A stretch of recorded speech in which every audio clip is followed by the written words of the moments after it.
Students, atomic structure को हम लोग हिंदी में परमाणु संरचना भी कहते हैं। मैं यहाँ पर इसको नोट करता हूँ।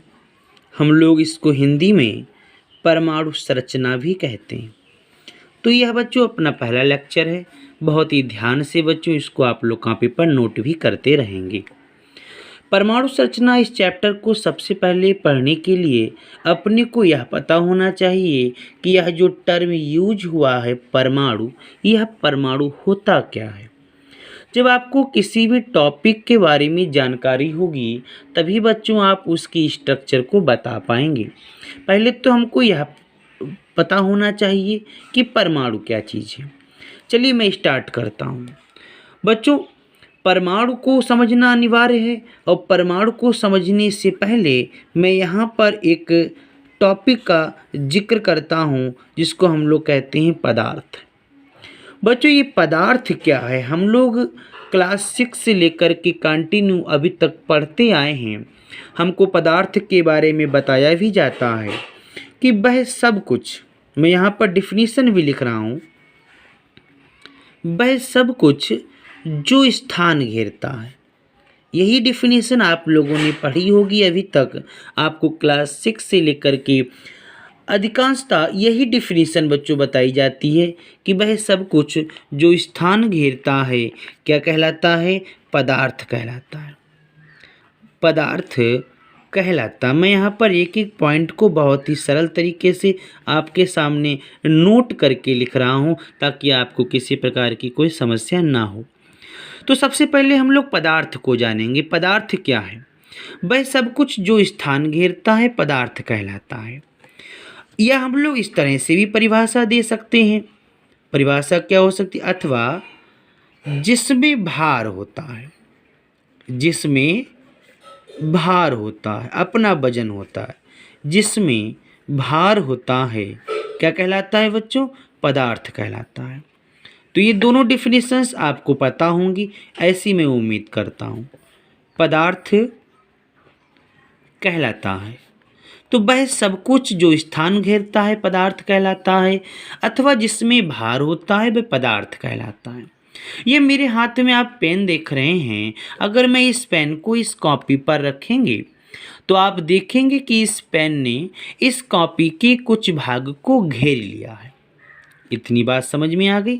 तो आप देखिएगा डिफिनीशन, वह सब कुछ जो स्थान घेरता है क्या कहलाता है? पदार्थ कहलाता है। देखिए मैंने यहाँ पर पेन रख दिया, इसने स्थान घेर लिया, मतलब ये पदार्थ है। क्लियर हो गई बात? मैं ये काम और करता हूँ। ये देखिए मैंने बच्चों मोबाइल रख दिया, अब इस मोबाइल ने भी बच्चों स्थान घेर लिया, तो इसका मतलब ये भी क्या है? पदार्थ है। तो वह सब कुछ जो स्थान घेरता है पदार्थ कहलाता है, अथवा जिसमें भार होता है वह पदार्थ कहलाता है।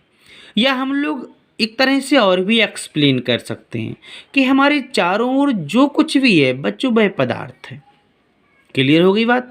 आप जहाँ पर बैठे हैं, आप मेरे मोबाइल से इस वीडियो को देख रहे हैं, आप अपनी कॉपी पर नोट कर रहे हैं, पेन से नोट कर रहे हैं। आप अपने चारों ओर देखेंगे तो टीवी होगी, फ्रिज होगा, आप कुर्सियाँ देखेंगे, सोफ़ा देखेंगे, बेड देखेंगे, तो ये जो कुछ भी है बच्चों सब कुछ स्थान घेर रहा है, सब में भार है। तो बच्चों मैं कह सकता हूँ कि जो कुछ भी हमारे चारों ओर, एवरीथिंग अराउंड अस या अराउंड मी, जो कुछ भी हमारे चारों ओर बच्चों में पदार्थ है। ठीक है, हमारे चारों ओर जो कुछ भी है वह पदार्थ है। तो एक डिफिनेशन और निकल कर के आ गई, मैं उसको भी यहाँ पर नोट किए देता हूँ। देखिए हमारे चारों ओर, हमारे चारों ओर जो कुछ भी है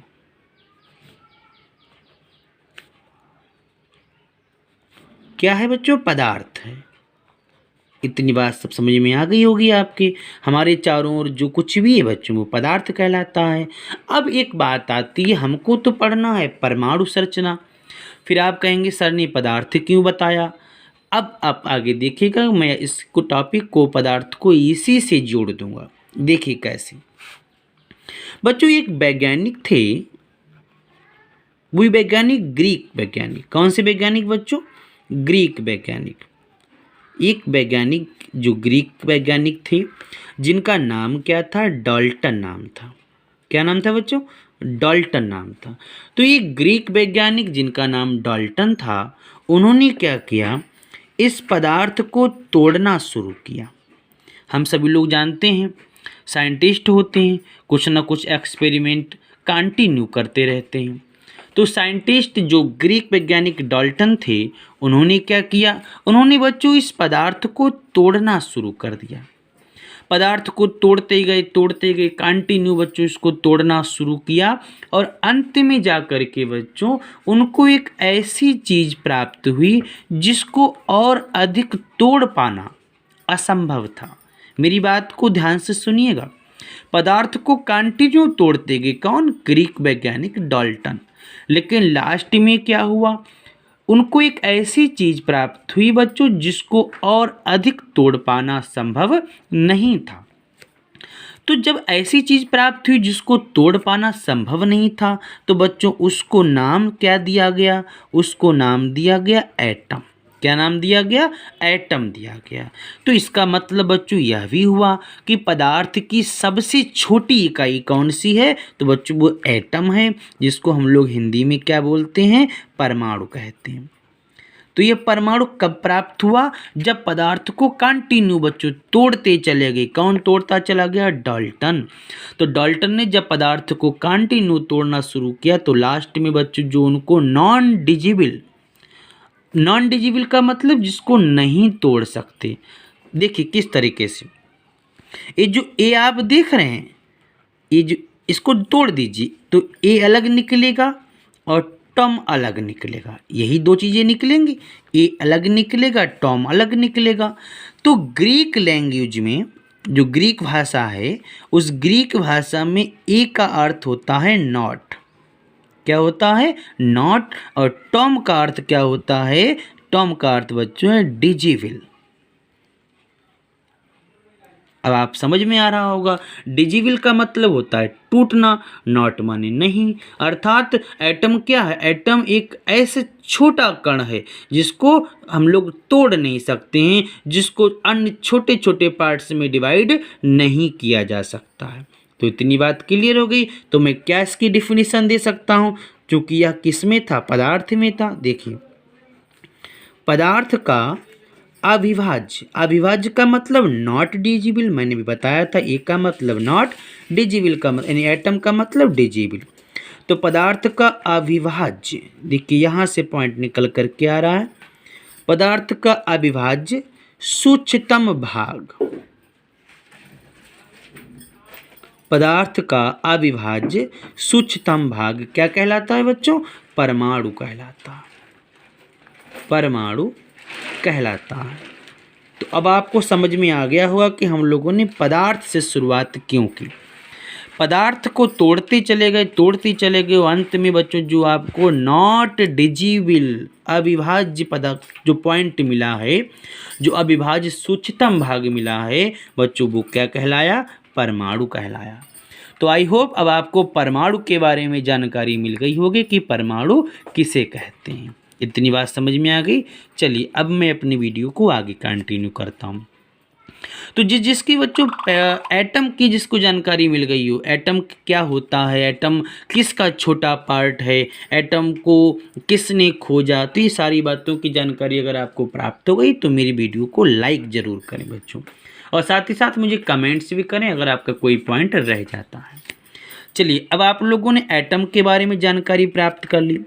अब मैं आगे की बात करता हूँ बच्चों। यह जो एटम है, अब इस एटम के अंदर क्या क्या चीज होता है, जब हम उसकी जानकारी प्राप्त कर लेंगे तब बच्चों अपने को परमाणु की संरचना बताने में किसी प्रकार की कोई समस्या नहीं होगी। देखिए बच्चों, अब मैं बात करता हूँ परमाणु के अंदर की बात। तो बच्चों यह जो एटम है, इस एटम के अंदर कुछ सब एटॉमिक पार्टिकल्स होते हैं। इसके अंदर भी एटम के अंदर क्या होते हैं, मैंने बताया सब एटॉमिक पार्टिकल्स, छोटे छोटे पार्ट होते हैं। अब बड़ा ध्यान से मेरी बात सुनना। अभी मैंने बोला कि पदार्थ का जो अविभाज्य यानी परमाणु को तोड़ नहीं सकते, लेकिन अब मैं यहाँ पर बता रहा हूँ कि इस एटम के अंदर सब एटॉमिक पार्टिकल्स भी होते हैं। इसका मतलब ये हुआ कि हमको कई चीज़ें इसके बारे में जाननी पड़ेगी। यहाँ पर बहुत ही कॉम्प्लिकेटेड बातें निकल कर के आएंगी, एक एक करके मॉडल्स भी निकल कर के आएंगे, जिस मॉडल्स में बच्चों हम लोग इसके अंदर क्या क्या होता है उसकी भी जानकारी प्राप्त करेंगे, जिनमें से कुछ मॉडल फेल कर दिए गए, कुछ मॉडल्स का आज भी जिक्र होता है। तो मैं सारी बातों को कंप्लीट करूँगा, बस आप लोग कंटिन्यू देखते रहें। तो एटम के अंदर बच्चों सब एटॉमिक पार्टिकल्स होते हैं। कौन से मैंने बताया? सब एटॉमिक। मैं इसके अंदर लिखे भी देता हूँ, सब एटॉमिक पार्टिकल्स। तो सब एटॉमिक पार्टिकल्स होते हैं, किसके अंदर होते हैं? तो बच्चों एटम के अंदर सब एटॉमिक पार्टिकल्स भी होते हैं। अब बात आती है कि सब एटॉमिक पार्टिकल्स कौन से होंगे, तो मैं उसकी भी बात करता हूं कि इसके अंदर जो सब एटॉमिक पार्टिकल्स होते हैं, जिसको हम लोग अब परमाणु कण भी कह सकते हैं, कि मैं यहाँ पर हिंदी में लिखे देता हूँ, अपरमाणु कह लीजिए, अपरमाणुक कण।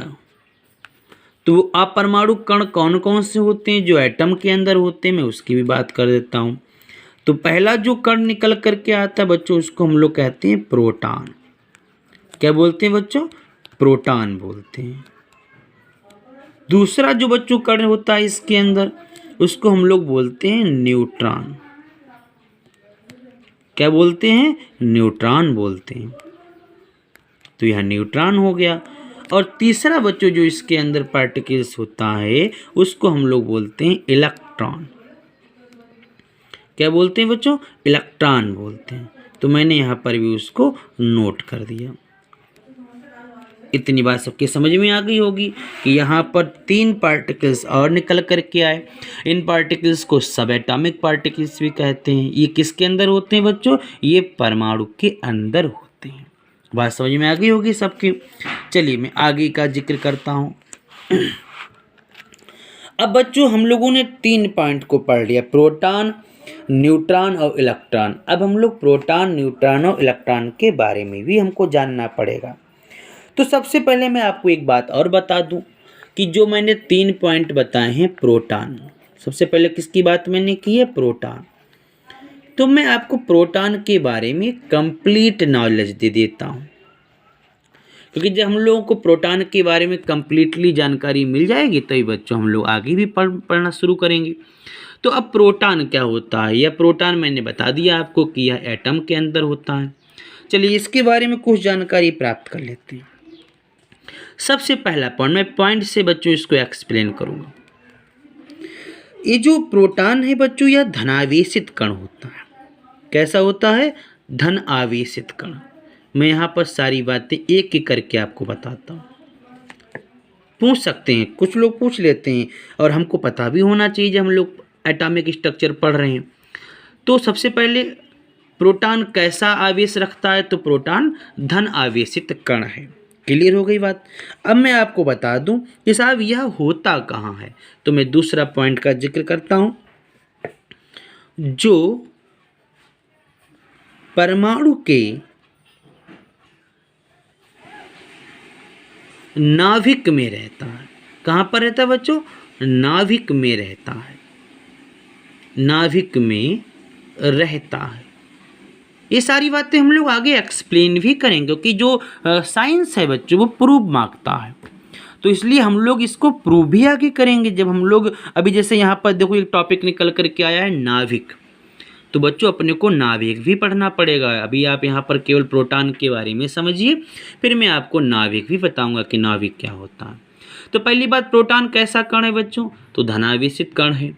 यह कहाँ रहता है, कहाँ पर उपस्थित होता है? तो यह परमाणु के नाभिक में रहता है। इतनी बात क्लियर हो गई। तीसरे पॉइंट की मैं बात करता हूँ बच्चों। यह जो प्रोटॉन है, यह तत्व के, कोई भी एलिमेंट हुआ, एलिमेंट हिंदी में क्या बोलेंगे? तत्व, और इंग्लिश में एलिमेंट बोलते हैं। तो यह तत्व के सभी रासायनिक गुण को दर्शाता है। किस प्रकार के गुण को बच्चों दिखाता है? रासायनिक गुण को प्रदर्शित करता है, रासायनिक गुण को प्रदर्शित करता है। बच्चों दो प्रकार के गुण होते हैं, एक गुण बच्चों भौतिक गुण कहलाता है, एक गुण रासायनिक गुण कहलाता है।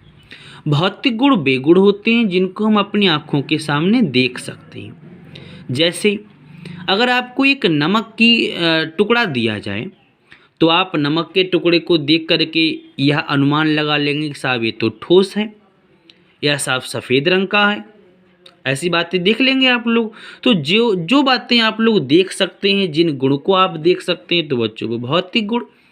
और जब आप नमक के टुकड़े को जल में डाल देंगे तो नमक का टुकड़ा धीरे धीरे बच्चों जल में डिजॉल्व होने लगेगा। अब डिजॉल्व होते समय बच्चों उसमें क्या कंडीशंस लागू हो रही है, क्या ऐसा हो रहा है कि नमक का कण उसमें डिजॉल्व होने लगा, ये आप अंदर की बात नहीं देख सकते हैं। तो ऐसे गुण जिनको हम नहीं देख सकते हैं वो रासायनिक गुण कहलाते हैं, और जिनको हम लोग देख सकते हैं वो बच्चों भौतिक गुण कहलाते हैं। तो ये बात स्पष्ट हो गई होगी। तो 3 पॉइंट मैंने आपको बता दिए। चौथे पॉइंट की बच्चों में बात करता हूँ। मैं आपको एक बात और बता दूं कि किसी भी परमाणु में, बहुत ध्यान से इस पॉइंट को नोट करना, किसी भी परमाणु में अगर ये जो प्रोटॉन हैं, प्रोटॉन बच्चों मैं बता दूं आपको इनकी संख्या घटती बढ़ती रहती है। तो परमाणु में जो प्रोटॉन हैं, प्रोटॉन के घटने या बढ़ने अर्थात अगर प्रोटॉनों की संख्या में कमी हो गई या प्रोटॉनों की संख्या बढ़ जाएगी, तो घटने या बढ़ने से बच्चों क्या होगा, जो परमाणु है उसके जो रासायनिक गुण हैं, मैं यहाँ पर लिखे देता हूँ, उसके जो रासायनिक गुण हैं बच्चों परिवर्तित हो जाएंगे। क्या हो जाएंगे बच्चों? परिवर्तित हो जाएंगे। तो अब आपको समझ में आ गया होगा, परमाणु में प्रोटॉनों की संख्या अगर घटती है या बढ़ती है तो मेरे बच्चों उसके रासायनिक गुण भी क्या हो जाएंगे, परिवर्तित हो जाएंगे। क्लियर हो गई होगी। 4 पॉइंट मैं आपको बता चुका हूँ। चलिए मैं अगले पॉइंट की बात करता हूँ। बच्चों ये जो प्रोटॉन है, इस प्रोटॉन को हम लोग इस तरह से भी शो कर सकते हैं, ये स्मॉल p और स्मॉल p के ऊपर पॉजिटिव बच्चों से प्रदर्शित करते हैं। देखो बच्चों मैंने यहाँ पर और एक बात को स्पष्ट किया है, से प्रदर्शित करते हैं। एक एक पॉइंट को आपके सामने क्लियर कर रहा हूँ बच्चों, इसलिए मेरी वीडियो से जो भी आपको नोट्स प्रोवाइड हों उनको बहुत ही आसानी से बच्चों याद करना और कॉपी पर ज़रूर नोट करना। आप चाहें तो हाइलाइटर का भी यूज कर सकते हैं। तो प्रोटॉन को बच्चों हम लोग स्मॉल p ऊपर पॉजिटिव से प्रदर्शित करते हैं। क्लियर हो गई बात। चलिए मैं और पॉइंट की बात करता हूं ताकि आपकी जानकारी बहुत ही अच्छी हो सके। बच्चों अब मैं बात करता हूं इसके द्रव्यमान की। प्रोटॉन का जो द्रव्यमान है, द्रव्यमान का मतलब मैं एक बात और भी कह सकता हूं, भार। इसका जो द्रव्यमान है या हम कह सकता हूं जो भार है बच्चों, वह दूसरा कण कौन सा मैं बता दूं, अभी 2 कण बचे हैं, न्यूट्रॉन बचा है, इलेक्ट्रॉन बचा है। तो प्रोटॉन का जो बच्चों द्रव्यमान है, जो इसका भार है, वो इलेक्ट्रॉन की अपेक्षा या इलेक्ट्रॉन से लगभग 2000 गुना अधिक होता है। कितना बच्चों मैंने बताया? 2000 गुना अधिक होता है। क्लियर हो गई कोई बात? चलिए मैं बात करता हूँ, अगले पॉइंट का जिक्र करता हूँ। एक पॉइंट और बच्चों बहुत ही इंपॉर्टेंट इसके बारे में है। बच्चों चूंकि हम सब जानते हैं कि ये जो प्रोटॉन है वो नाभिक में रहता है। किस में रहता है? नाभिक में रहता है। इसीलिए इसको आसानी से निकाला नहीं जा सकता। मैं यहाँ पर नोट किए देता हूँ, इसको नाभिक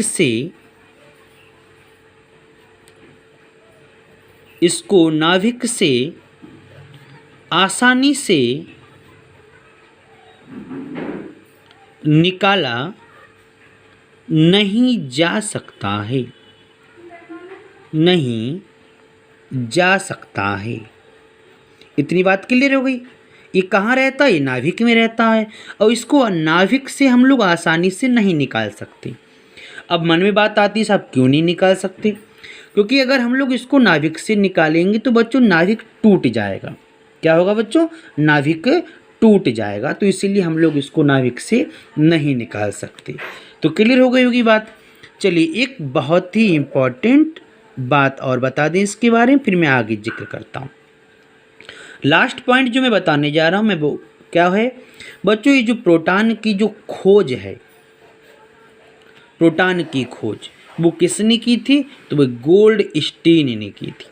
आपसे कोई पूछ सकता है कि प्रोटॉन की खोज किसने की?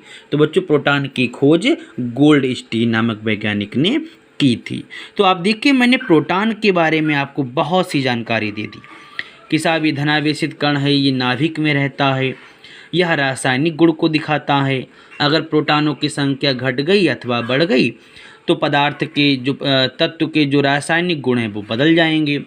मैंने ये बताया कि इसको P पॉजिटिव से हम लोग प्रदर्शित करते हैं। मैंने ये भी बताया कि इसका जो भार या द्रव्यमान है वो इलेक्ट्रॉन से लगभग 2000 गुना अधिक होता है। एक बात और बताई कि नाभिक से इसको नहीं निकाल सकते, क्योंकि नहीं तो नाभिक टूट जाएगा। खोज की बात भी मैंने कर दी कि इसकी खोज किसने की थी बच्चों? तो गोल्डस्टीन नामक वैज्ञानिक ने की थी।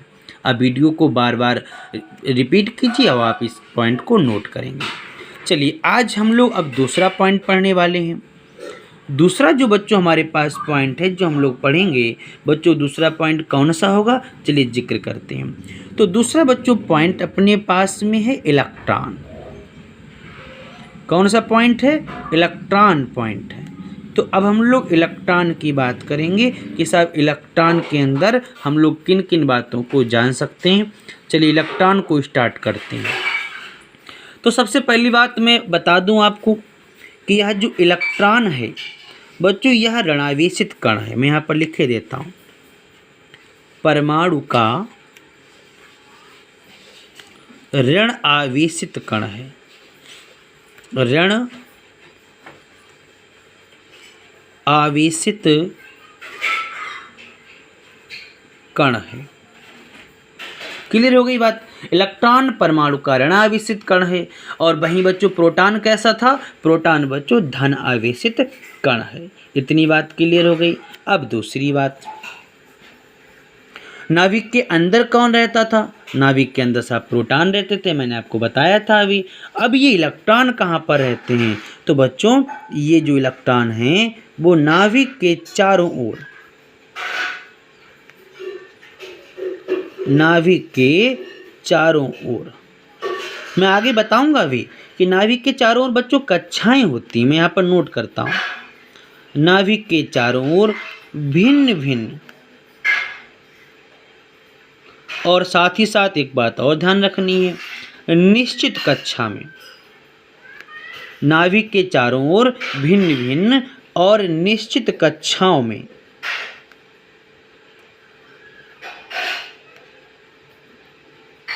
चक्कर लगाते रहते हैं। क्या करते रहते हैं? चक्कर लगाते रहते हैं। तो क्लियर हो गई बात आपकी। नाभिक के अंदर कौन है? प्रोटॉन। अभी तक हम लोगों ने प्रोटॉन पढ़ा, तो नाभिक के अंदर प्रोटॉन की जानकारी हो गई। नाभिक के चारों ओर कक्षाएं होती हैं, उसमें कौन चक्कर लगाता है? सब इलेक्ट्रॉन चक्कर लगाता है। तीसरी मैं बात करता हूँ बच्चों, इसको हम लोग प्रदर्शित कैसे करते हैं? तो ई निगेटिव। ई किसको रिप्रेजेंट करता है? इलेक्ट्रॉन। और निगेटिव का मतलब ऋणावेश, यानी ई निगेटिव से बच्चों हम लोग क्या करते हैं? इसको प्रदर्शित करते हैं। मैंने यहाँ पर नोट कर दिया, ई ऋणावेशित से प्रदर्शित किया जाता है, प्रदर्शित किया जाता है। तो आई होप आपको यहाँ तक सारी बातें इलेक्ट्रॉन के बारे में भी जानकारी मिल गई होगी। चलिए मैं आगे पॉइंट की बात करता हूँ। सबसे इम्पॉर्टेंट पॉइंट बच्चों, इम्पॉर्टेंट पॉइंट बच्चों क्या है कि ये जो, चलिए हम लोग अगले पॉइंट की बात करते हैं।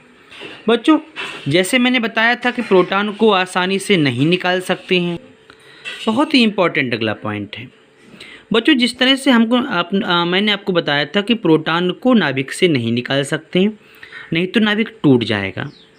उसी तरह से बच्चों ये जो इलेक्ट्रॉन है इसको मैं यहाँ पर नोट कर देता हूँ, आसानी से निकाला जा सकता है। इलेक्ट्रॉन को आसानी से निकाला जा सकता है। प्रोटॉन को आसानी से नहीं निकाल सकते, नहीं तो जो नाभिक है वो टूट जाएगा, और इलेक्ट्रॉन को हम लोग आसानी से निकाल सकते हैं। तो चार पॉइंट हो गए। चलिए 5th पॉइंट की बात करते हैं। अगला जो पॉइंट है बच्चों वो यह है कि इसकी खोज किसने की थी।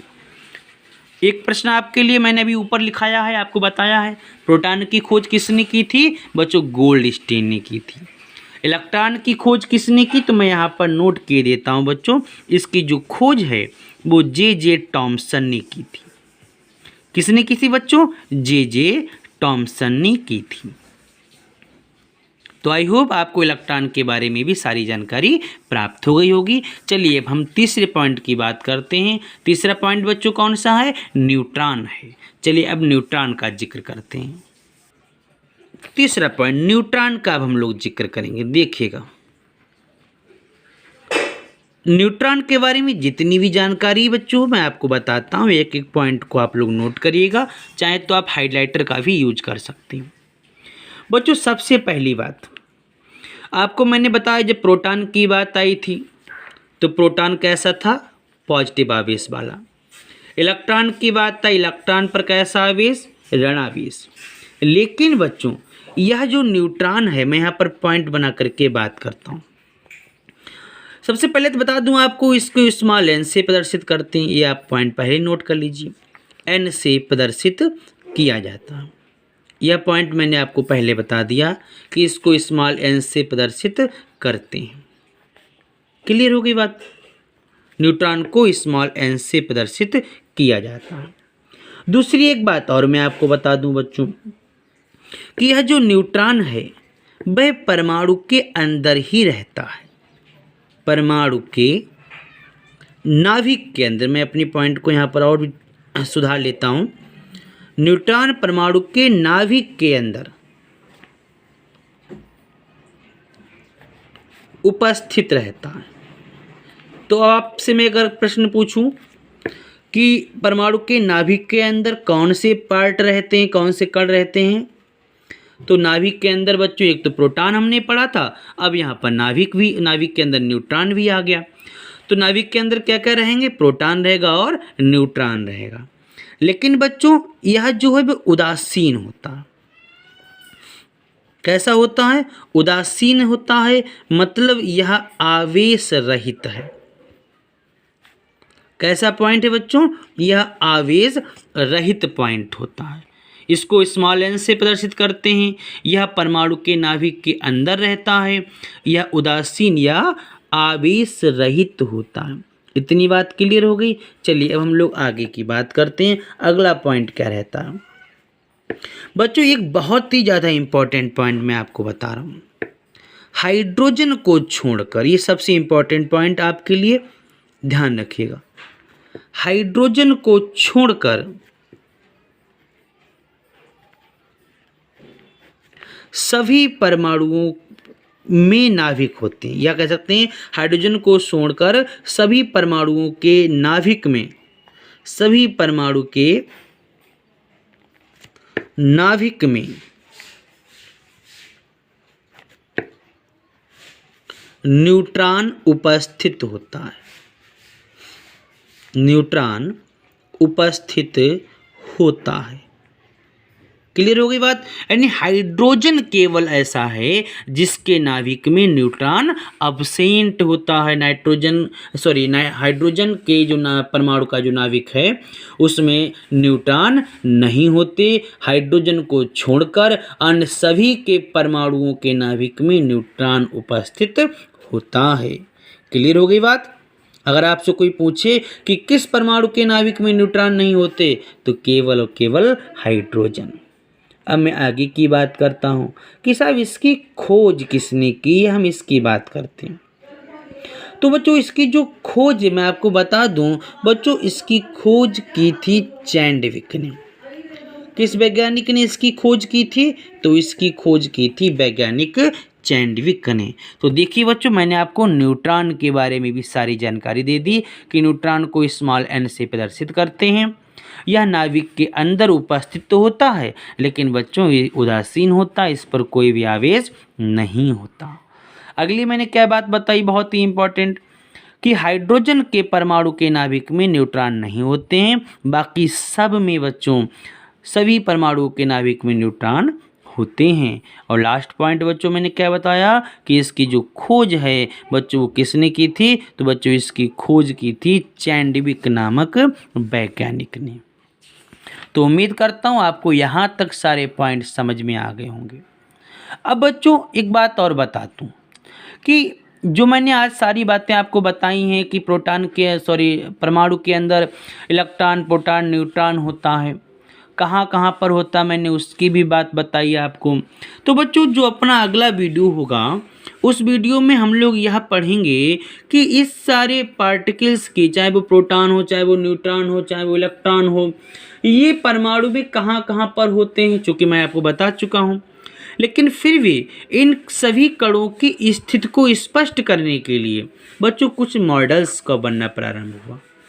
अर्थात अगर आपसे कोई पूछता है कि मॉडल क्यों बनाए गए, तो मैं आपको बता दूं, इलेक्ट्रॉन, प्रोटॉन और न्यूट्रॉन की जो स्थिति है, कि इलेक्ट्रॉन, प्रोटॉन, न्यूट्रॉन की जो स्थिति है वो कहाँ पर बच्चों नाभिक में उपस्थित है, नाभिक के बाहर है कि नाभिक के अंदर है, इन सब की स्थिति को स्पष्ट करने के लिए, स्थिति को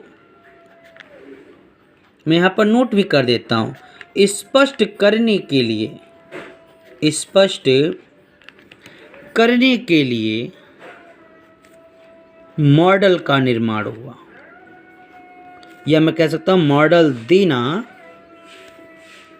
प्रारंभ किए गए।